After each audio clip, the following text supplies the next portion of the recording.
G'day. Recently I've been on an extended break over the Christmas period, but now I'm back and ready to make videos again. So today we're going to take a look at a homebrew game made by Signing Stan.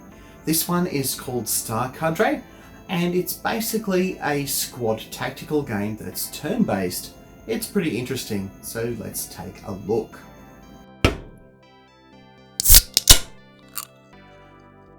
The story for Star Cadre Combat class is fairly simple. You're a student at the Star Academy, learning to become a commander, and in order to do so you need to do a number of combat simulations, and in these simulations you need to achieve a relatively high score over time in order to graduate. Essentially, the game represents the combat simulator, and you have to take some troops with random skills and complete all of the different missions. When you start a game, you can select which type of mission you want to do, the difficulty, and the types of troops that you wish to include in your team. Each time you play, your team will have a different set of skills and equipment, so you'll find a little variability in your team's capabilities. There are 4 different types of units that you can take into combat. The first one is the medic. And I think this guy is fairly self-explanatory. He comes with a medic kit and some types of weapons. Usually has high medic skills, but not necessarily all that much skill in other things. It's pretty useful to have one of these guys on your team because they can patch up anyone who gets hurt. And trust me, they're gonna get hurt. The next unit type is the scout. Their main skill is stealth, and that basically means they can move around without being detected. Now normally if you move around and are detected, an enemy will have a chance to shoot at you, but fortunately for the scout, if it enters a room, he won't get shot at. At the start they are often not very well equipped. They often have no armour and only a knife for defence, but after you've killed a few enemies you can pick up their equipment and equip it on your scout, and that can make him a lot more useful. Of course, that all depends on what skills he has, as they may not have the skills required to use firearms.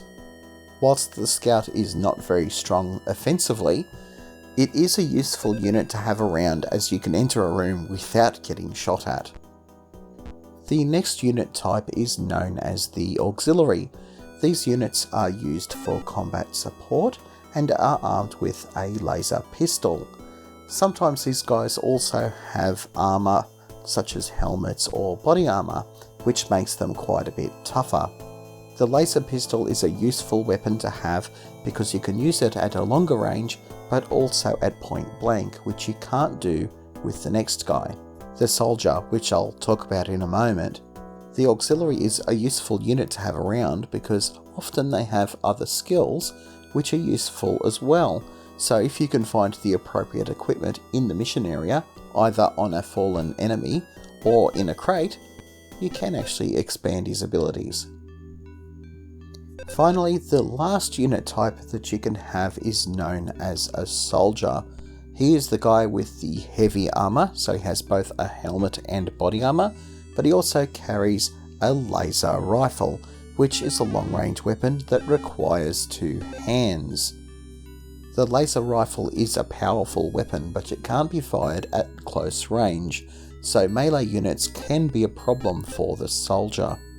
The upside though is that they are generally very well armoured and usually take a fair bit of a beating before they go down. The class that each unit belongs to shapes its stats. There are 3 major stats being strength, agility and endurance.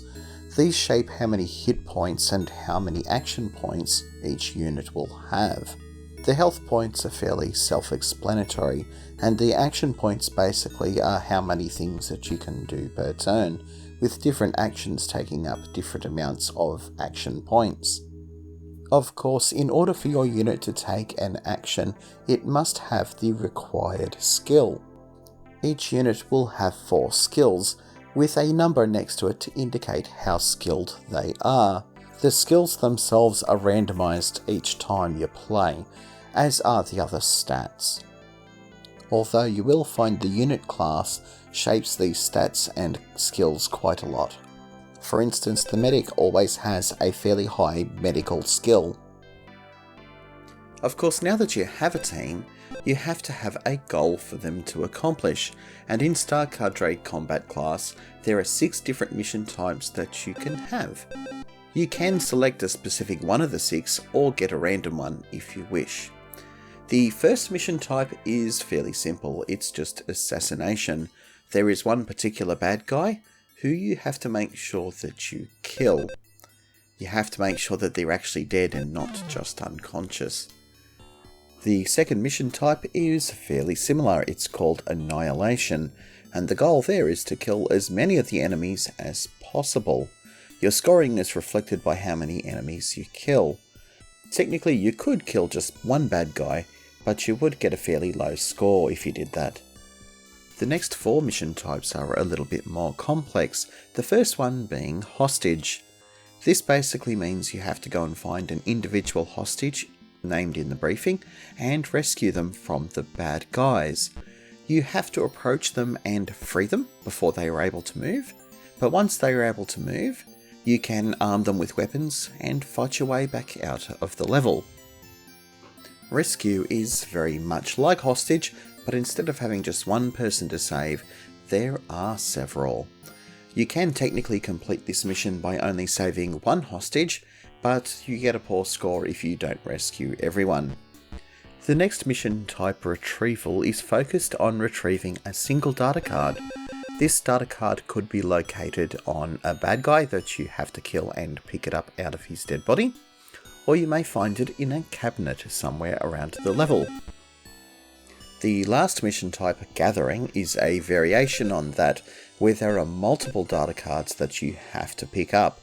Like some of the other modes, you can technically pick up only one card and succeed the mission, but it will negatively affect your score if you don't pick up all of the cards. You may notice I mentioned scoring a few times. When you finish a level, you are scored based on a few factors, and these factors depend on the type of mission that you participated in. So for instance, for the assassination mission, the number of enemies that you've killed is a part of your score.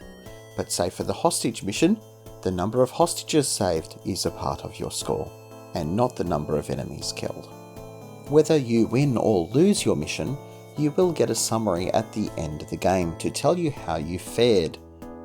If you are victorious, your score will be saved in the high score table, just basically as the current high score for that difficulty type and that mission type.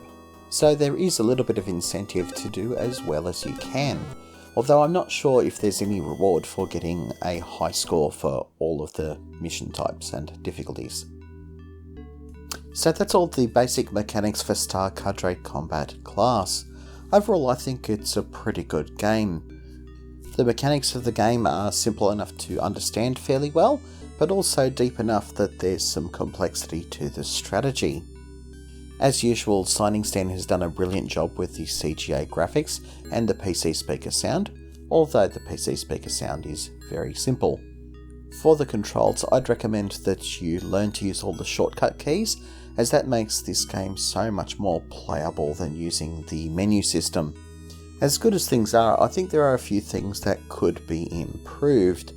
I think that one of the main things that would be an improvement for me would be some kind of a campaign or progression system, and a means to keep the same troops and level them up over time.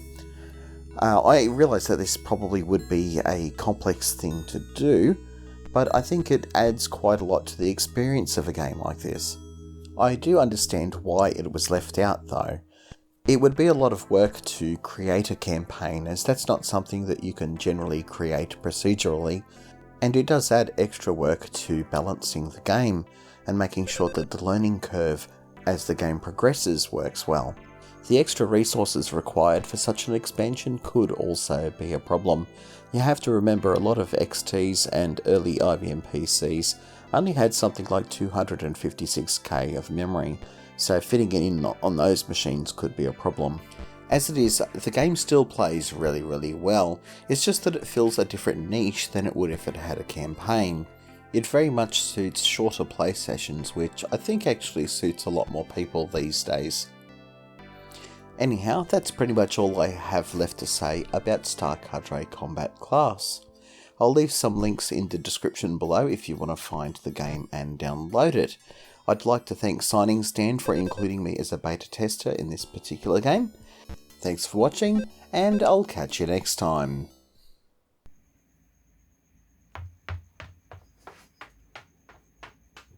Bugger, I'm bloody late. Nobody tells me anything.